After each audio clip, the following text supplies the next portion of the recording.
Hello, and welcome to Intro to Canva, a session focused on how to create your own materials to promote your events, programs, and your organization at UNLV.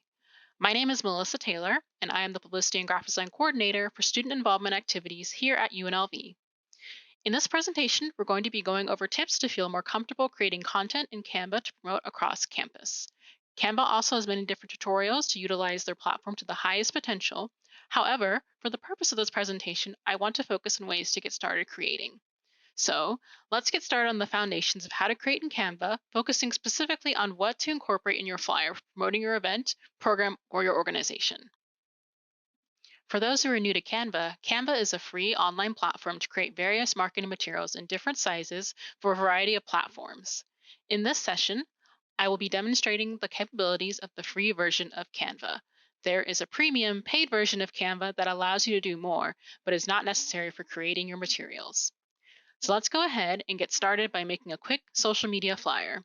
Canva allows you to pick the correct size that you need for each platform. For this demonstration, I'm going to be making an Instagram post. It's important to know what your content is before creating your materials. I'll be making a flyer promoting this presentation to share across social media as an example of what you can do in Canva. You can easily type in what you will need into the search bar, and Canva will bring up different options. Click on the correct option, and a blank canvas will be generated.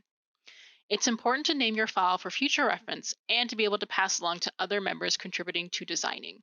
As you may notice, the canvas is blank. However, Canva has plenty of pre-made templates you can use to quickly put together materials to share. There is nothing wrong with using the pre-made templates on Canva. They have been created to make designing materials more accessible. I'm going to select a template and go through key elements of what to include in your materials when promoting an event, program, or your organization. Let's go ahead and use this template because I don't have a photo specifically I would like to feature on the materials at this time.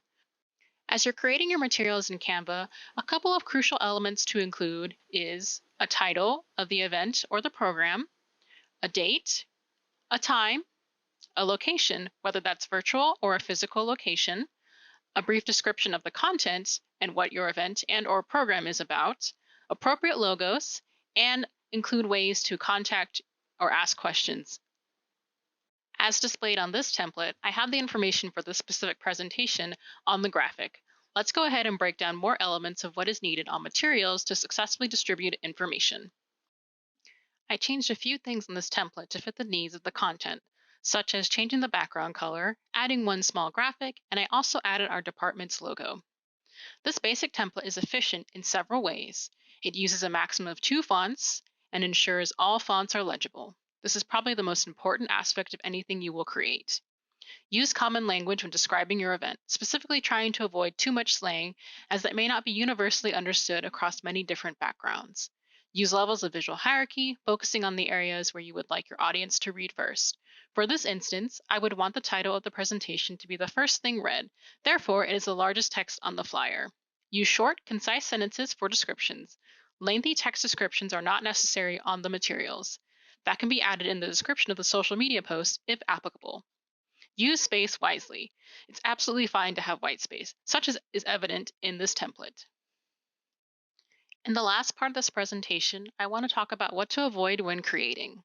Avoid using contrasting colors, too many fonts, remember that a maximum of 2 fonts is recommended, too much text, don't utilize hard to read fonts, excessive slang and or chat speak, excessive amounts of acronyms. Make sure to spell out things that are in acronyms. Unnecessarily small fonts. Try to use less text to avoid having to shrink the size of the font. Using logos incorrectly and putting text over photos. It needs to be legible against a background. Because of the topic, I did not perceive that a photo was necessary for my template, so I stuck to using text and a small graphic. I hope this brief introduction to utilizing Canva has provided more insight and comfort in getting started. Designing materials can be intimidating, but Canva makes creating accessible and can also be fun to experiment with.